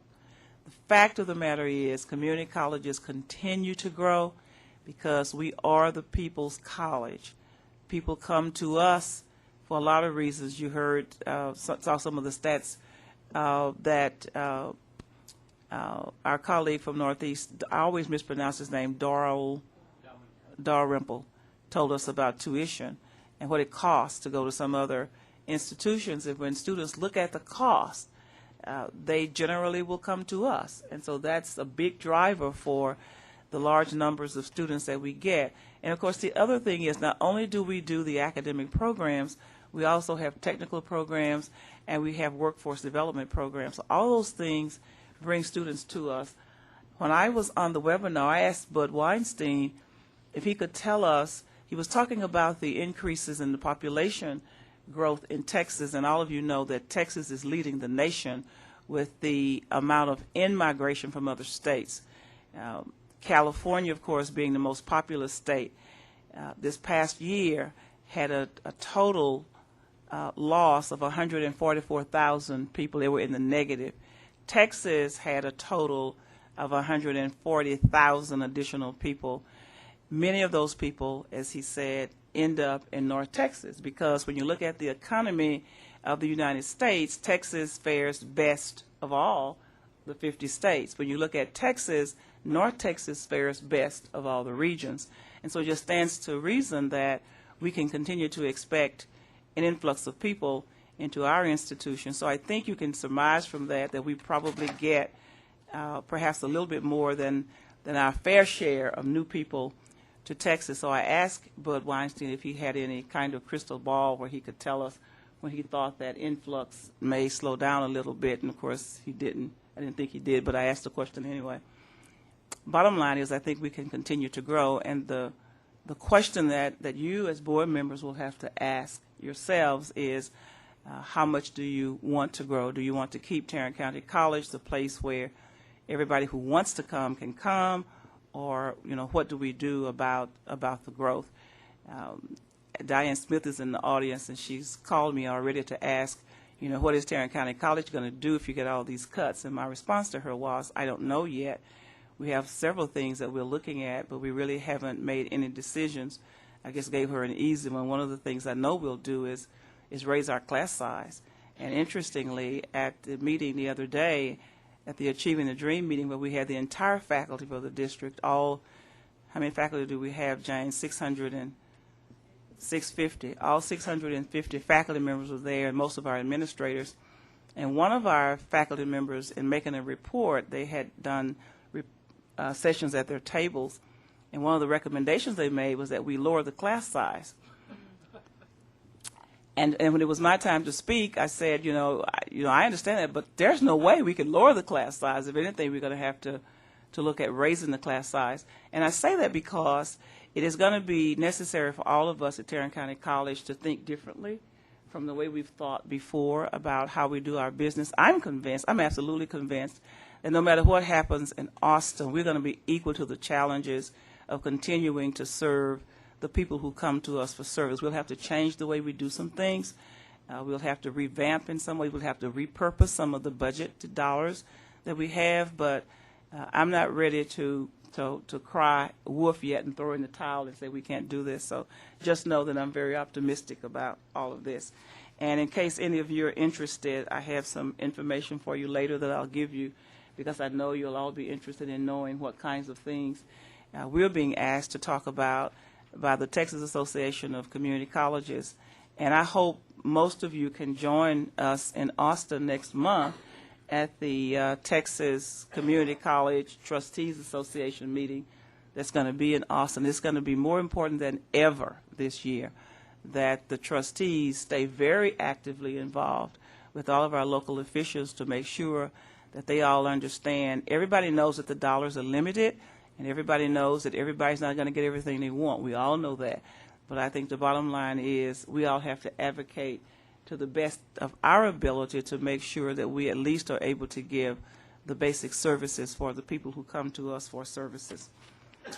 I'll call your attention now to the campus accolades that are in your packets. And the thing that I was so impressed with this month, all the wonderful things about our students that our presidents have told us. If we start on Northeast Campus, we can see that the Northeast Campus had 2 students who were selected through a competitive audition to the Texas 2-year All-State Choir program that's going to be held in February of 2011. Is that TCCTA, Larry? I don't know where that is, but you're not sure either? Okay.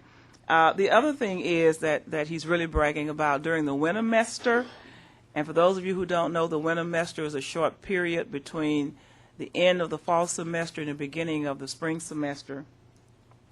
They had 150 students enrolled in 7 courses, and the success rate was 89%. Those students made an A, B, or C, and that is just absolutely outstanding. Forensic students on Northeast competed in the Red River Forensics Classic that was hosted by Louisiana State University, and our team won first place in 2 of the novice parliamentary debates competition. And he just goes on and on with all kinds of student accolades. On Dr. Eva LeBlanc's campus, she's very proud to report that 100% of the 140th Basic Police Officer Academy cadets passed both their final exam and the state licenses exam. And if that's not a bragging point, I don't know what's a bragging point. She's also pleased to let us know that students on her campus, a student on her campus, Myra Olmos, won Best of Show in the Fort Worth Community Arts Center for her photography work, and that's a very good accomplishment too. So thank you so much. And Janice Smith is not in the audience tonight, but I just really had to brag on her. Janice Smith is one of our seasoned biology professors, and I call her name out because Janice is a good friend, and she's been a good friend of mine forever. Your best friends tell you everything you need to know, whether you want to know it or not. And Janice is one of those. I never fear. If I misstep at all, Mr. Carter, she sends me an email, and she lets me know if she thinks I did wrong and what I should do to correct it. And I really appreciate that about Janice. But Janice won the R. Garden and Louise Appleman Professional Development Award this year, and she's going to use that award to fund her travel to the annual Human Anatomy and Physiology Society Conference, where she is going to present a workshop on a hybrid anatomy and physiology laboratory. So it's going to be a very good use of that money. And then when I go to the South Campus, Dr. Thomas is bragging about the opening of the Fort Worth Dual Credit Academy that brought over 70 new students to South Campus. Both juniors and seniors participated in courses including English composition, economics, government, psychology, and U.S. history. He didn't give us the success of those students, but I'm sure it's good, and next time we'll report to you at how well they did. He's also bragging about his paved learning communities that are supporting student success with accelerated learning and a cohort dynamic, as well as a collaborative and thematic approach taken by the team of instructors and we're always very, very pleased to talk about team collaboration among our faculty. We had a couple of reports at our Achieving the Dream program, some of our outstanding faculty members talking about the team approach that they take to teaching that is just absolutely outstanding. And of course, Dr. Thomas is also bragging. This will probably be the last time he gets to brag about this, Tahita. But he's a brag about the Texas Students, Nursing Students Association, completed the community services, and they have just an array of outstanding things that they've done for the community. So he gets to claim it this time for 42 years now. Their program's been on South Campus, and he's going to be a very good sport and give it up to the Trinity River campus next fall. On the Southeast campus, Dr. Carrier also says she has had a thriving winter. The library, they say, is the heart of success for their students. And from December 17th through December 4th, where they had a fast-track semester, the librarians presented 9 specially tailored library instruction sessions with over 200 students in attendance. The Student Development Services people are very pleased to finally have a home, a new home in their new campus facility at the Southeast campus. And also advising, we call it taking it to the classroom, where they have advising services in the classroom for their ESOL students. Advisement for those students was enhanced this past month with services occurring in the classroom. Some of you may remember, I think Mrs. Vandergrift was there on the Southeast campus when we were doing the community forums, when we were preparing for the strategic plan. I know Ms. Vandergrift was there. Some of the rest of you might have been there. But a large number of ESOL students came to that session to talk to us about what their special needs were. And I suppose the one thing that impressed me the most about the ESOL students was that so many of them are so extremely well educated. When they come to us from various countries, they don't speak the language, but it doesn't mean that they don't have the skills. And they were talking especially to me about how we were missing the mark in some instances of not recognizing who they were and what their needs were, and not treating them in a professional manner. That they knew a lot of what we were trying to teach them already. They really just needed to get the language down. So thank you, Dr. Carrier, for that great thing. And also, she's bragging about the First Choice Program celebration in December. The First Choice Program is uniquely designed academic and vocational program that offers a multitude of opportunities for our special needs students. I said a few minutes ago, we are the People's College, and we continue to do all kinds of things to show that everybody is welcome at Tarrant County College. And then when we get to Dr. Fulkerson's campus, she's bragging about the staff at the Center for Community Engagement and Service and how they participated in a college fair at Pascal High School and spoke with 225 students while they were there, and 55 of whom completed an application information request form for more information about Tarrant County College. And of course, she's also bragging about the Santa program, the Signing Santa it's called. That program is sponsored by the Sign Language Department, where they have Santa for deaf children out in the northeast part of Tarrant County.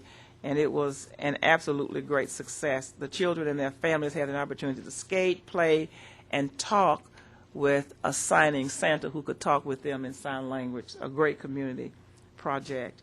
And of course, on December 14th, that same Center for Engagement and Service hosted 40 fourth graders and faculty from Washington Heights Elementary School for a tax writing camp. So we're getting started very early with the little ones to make sure that they get prepared for us when they come to us as dual credit students in the 11th grade. You know, one of our goals is to increase the numbers of dual credit students throughout the district so that we can help prepare them for entrance into Tarrant County College. We think dual credit enrollment makes a huge difference in the success of students when they arrive at TCC. And finally, I will mention to you that Well, one, this is just kind of a side, but Dr. Helen Benjamin, who is the Chancellor for Contra Costa Community College in California, paid a visit to Dr. Fulkerson and her campus. And, you know, California has always prided themselves in what they do with community colleges. And they do have an outstanding community college system. I want you to know she was blown away when she got here to TCC. So, Ernest, you know, I guess she sent her regards to you. You weren't able to join us, but some of the other CALP members were able to be there and meet her, and she was very impressed. The other thing I'll tell you is that Reginald Gates, Joe McIntosh, and I took a trip to Overland Park, Kansas, to visit with the president and his staff at Johnson County Community College. I might have told you that on a visit with Matt Rose, who is the CEO of Burlington Northern Santa Fe, Matt suggested that I might want to go to Johnson County Community College just to sit and talk with the president and see what I might like about what they do at Johnson County Community College. Reginald, Joe, and I laughed when we got in the car, and we said, "Whew, we understand now why Matt Rose thought it would be a good idea for us to come." Johnson County Community College is absolutely, I would say, a model community college for entrepreneurship. They do all things entrepreneurial. I mean, they live it, they breathe it, they eat it. Everything they do is from an entrepreneurial side, and they do a great job with their students. As we were walking in the student center, and I saw these tables set up where they were selling little jewelry and different kinds of things. And I asked the president, I said, "Do you charge for that?" He looked at me, he said, "Of course we charge for that. You know, we make money out of that." And I kind of say, "Oh, and we have a policy against even having vendors on our campus." I was also impressed that we went into the student center, and they have a real student center. Everything students need generally can be found, except their classes, in that they really have a one-stop shop there at that place. And so he took us through the dining facility, and I saw a sushi bar, and I saw a Chick-fil-A, and I saw Pizza Hut, and I said, "Oh, you've got lots of franchises." He said, "Yes, we own them." We had our lunch in one of their dining rooms, and the food service people who came, and he introduced me, "This is our in-house catering department." I said, "Okay, I get it." I began to get it. And they talked about their culinary arts and hospitality program, and every Friday they set up shop in the central place in the campus, and they sell beautiful flower arrangements for everybody who has a dinner party on the weekend, and they don't have time to worry about going and get, and they can also pick up the dessert for the weekend to take home with them. They sell that, and they get, so it's a great place. They have the training facility for Burlington Northern Santa Fe on their campus, and that was the other thing that Matt Rose wanted us to see. Their training facility for the railroad is probably about the size of our Northeast campus, I would guess. It's a huge facility. They also have a museum on the campus, and they have a lot of public events where they charge and they cater. Their catering facility does the museum. The museum looks like a mini Kimball Arts Museum. It's just that fine. Just an absolutely wonderful place. So I was very, very pleased to go, and the president was very gracious and spent the full day with us. It was a great meeting. You can always go and see what other people are doing and learn things from them. So that was very good. And then finally, I would tell you that one of the best days of 2011 for me has been last Thursday, that I spent all day with our faculty. I said a little bit about it a few minutes ago, the full-time faculty. They have them all there together, engaged for the first time at a substantive level to learn about achieving the dream. They were introduced to it in August, but there was not an opportunity for them to really get involved and learn a lot of things about it.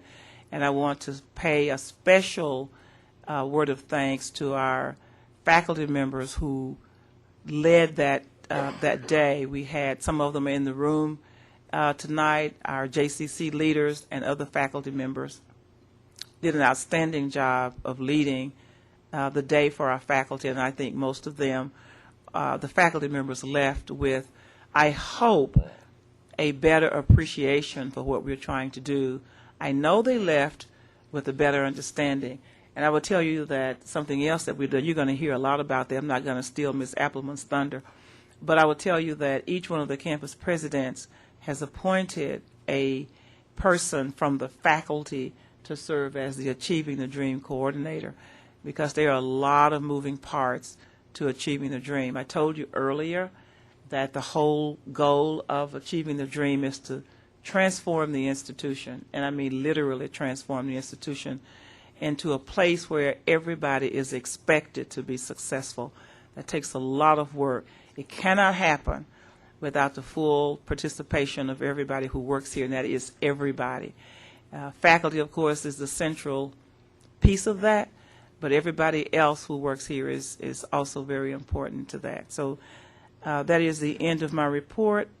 I will be very pleased to answer any questions that you may have. And before you ask me any questions that you may have, I will say one more thing.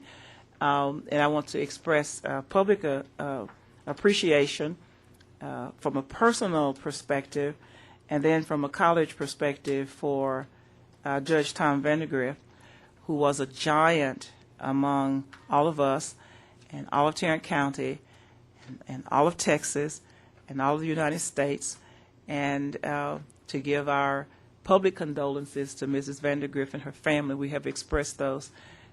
Many of us were able to attend the outstanding memorial service that paid a wonderful tribute to the life and the contributions that he has made to this county. He has certainly been a friend to Tarrant County College District over the years, and he's been a friend to me, and I really appreciate all of that. So we're very proud, Mrs. Vandergrift, of the legacy that he leaves for all of us. Thank you.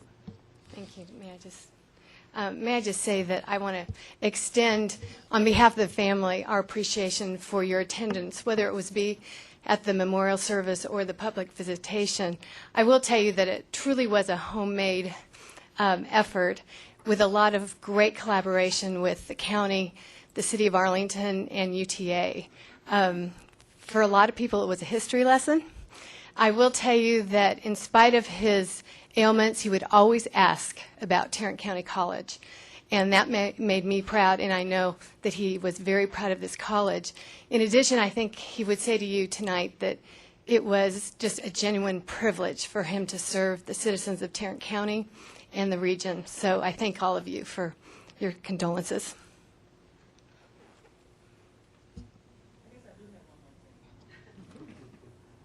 Mr. Hudson, I'm going to stop after this, I promise you.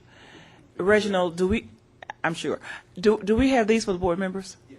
Okay, we now have our new 2011 fact card, and I suppose it's at your places. And so make sure you take. If not, you'll get them.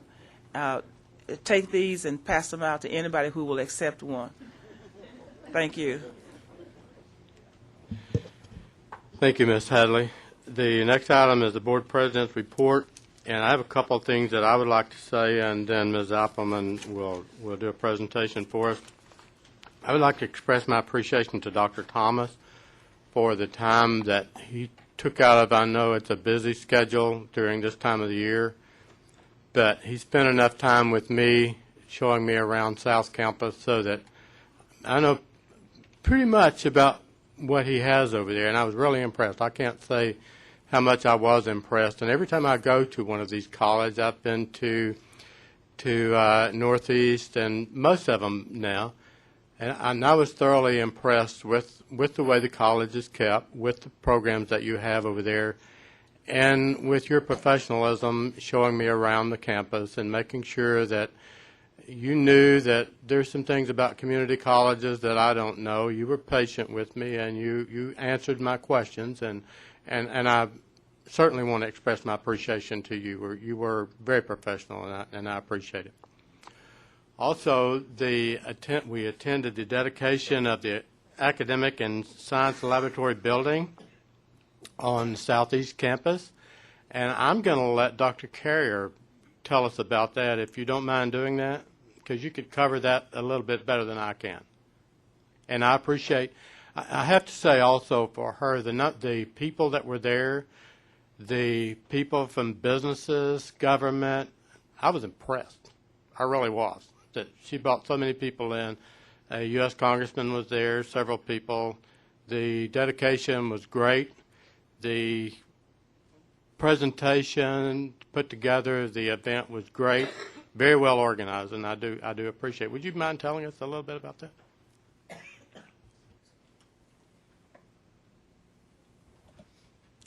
Thank you, Mr. Hudson. Prior to that, the one thing that I will always remember is when our chancellor said to me, Judith, what do you think of your new wing? And she paused. I think she was scared to death. And I said, wonderful. In every way, the architects, the contractors did a marvelous job. It is beautiful. And what you sometimes hear, if someone is happy, then I'm happy. I've never seen our faculty so happy ever. Their offices are huge. They have huge windows. They're beautiful. Everything is first class. The rooms are large. The equipment is new. You have beautiful floor-to-ceiling windows throughout the building. We are delighted.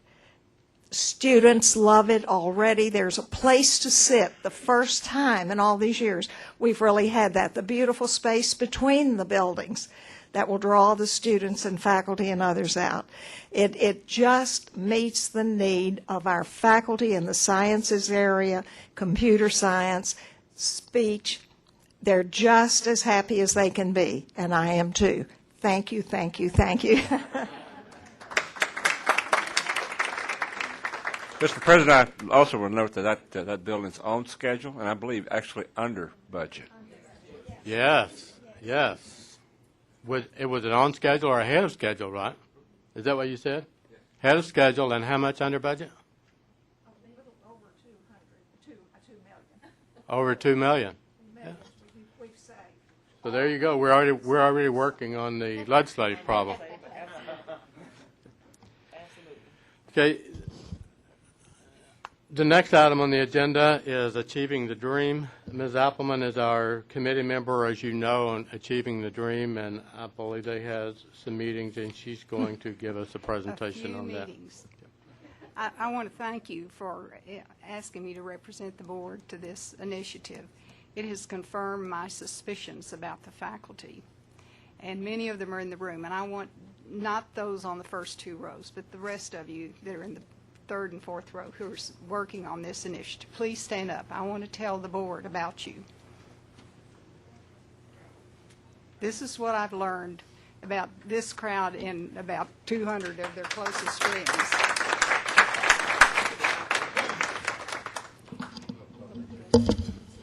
They're intelligent, they're well educated, they're committed to their craft, to their students, and to this institution. And they are a bunch of workaholics. They are wearing me out with me, but I love it.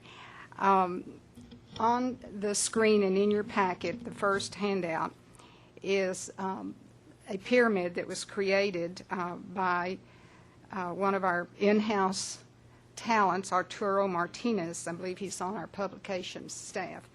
And that was after some effort by some high-ranking officials who will remain nameless. He was able to overcome their amateurish.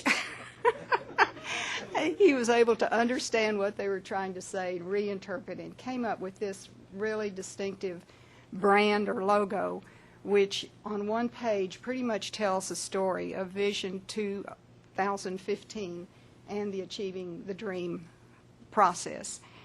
The goals and the objectives. It acknowledges the grants that we've received, a Title III grant of $2 million from the Department of Education, and the Coordinating Board's Adult Education and Developmental Education grant of $1.7 million. So this is what will identify the program as we go forward. As you know, Dr. Gates-Black, Joy Gates-Black, is in charge, but she has surrounded herself with great talent.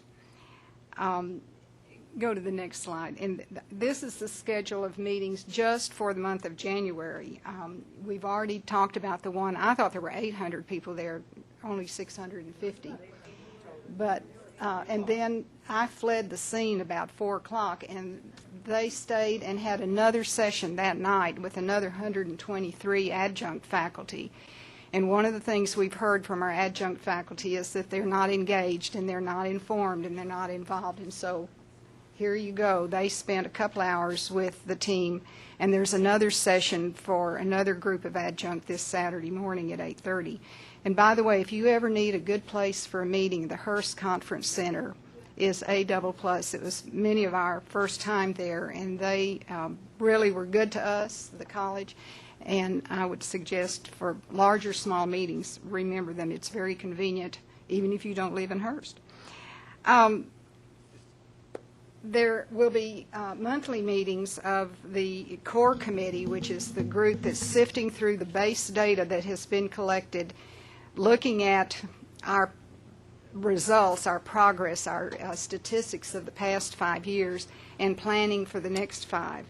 In March, we will have a 2-day session with I call them our coaches from on high. They're the 2 women who have been assigned to Tarrant County College to assist us as we work through this process. Not in your print material, but important enough to note, we're one of the newest, maybe the newest member of the Achieving the Dream program, and there are 130 other colleges. I keep looking at Dr. Black to be sure I'm telling the truth here. There's a summit in Indianapolis in February, and we're going to it to hear best practices, and presenting will be what they call the leader colleges who have been in this program for 3 years.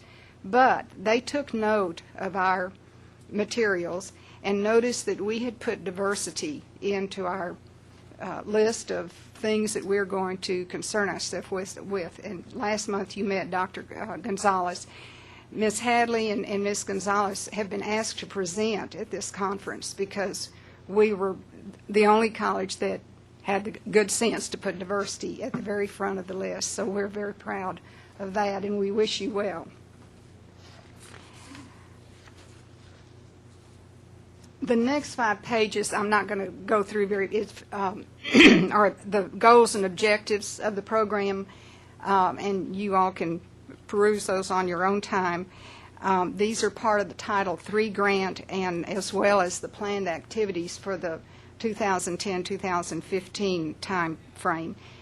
We have also are going to make available to our faculty 10 mini grants of $1,000 each so that they can put their creative juices to work and come up with new ways of teaching or engaging students. And they have some deadlines coming up like tomorrow. And then on the next slide, and the next page in your handout is a workshop, a webinar and facilitated discussion led by Christopher Douglas so that they can learn about the issues that are to be addressed. Then, just to add to the fun and games, staff also in March has to begin to prepare a 4-year implementation program in order to be eligible for second-year funding. So I don't know when they're going to get their hair done or get a grocery shop. The very last slide is your invitation to join the community again. We had a series of community conversations last year, and over 1,100 community citizens came and told us what they thought, and we made some promises, which Mr. Crawford reminded us of last week. And now we want them to come hear about the Achieving the Dream program, how we're going about addressing some of their comments and concerns, and we'd like very much for the board to come, if you can, on January 24th, I think it is, at 5 o'clock in the evening at Trinity River Campus. End of my report. Mr. President, if I may put one little addendum to Mrs. Appleman's report, and I forgot to ask her permission to do this. I told you that you were right, it was 800 people there, a little over 800, 650 faculty, and the rest of them were administrative and support staff people who were there. And she told you that we had a session that evening for adjunct faculty. The next day, I received this email, and it says, I am one of the long-term adjuncts at TCC, about 20 years. I would like to tell you how much I appreciated the meeting that you held yesterday evening with the adjuncts. It was very informative and thought-provoking. I really appreciate the fact that you are opening the lines of communication with the adjuncts in a way that I have not seen in the last 20 years. It not only provided me with information, but it also renewed my vision about reaching those who otherwise would not be able to come to college. I teach in the evening, so I see those students who are most often older and trying to pursue a new career. Thank you for reminding me about the importance of identifying the barriers that my students have to success, and I am looking forward to learning more about how I can help them overcome those barriers and increase their success. Although I am an old dog, I am trying to learn some new tricks. Thank you again. That just made my day, because, we've got, it's about 42% last semester of all of our sections were taught by adjuncts. That's a lot. And if we are going to be successful, they too have to be an integral part of this process.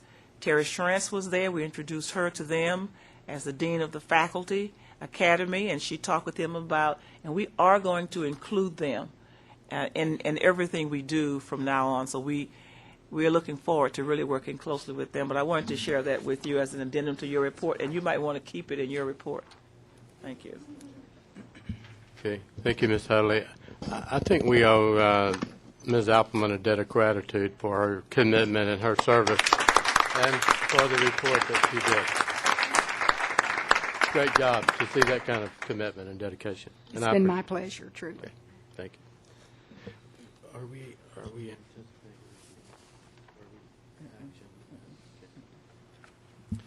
Okay. According to a recent ruling by the legislature and Dr. Bill Lays, Dr. Bill Lays is the final authority, right? We will adjourn the open meeting, and we will reconvene in closed meeting for the deliberation on real property section, getting older, 551.072 of Texas Government Code. The real property discussion will address the acquisition of property near property already owned by the college district, and deliberation on pending/contemplated litigation, section 551.071 of Texas Government Code. And our next meeting will be on Thursday, February 17th at 6 o'clock p.m. Thank you for your attendance. Did you say there's no action anticipated? Did you say that part? No action anticipated on the closed meeting, yes. Yeah.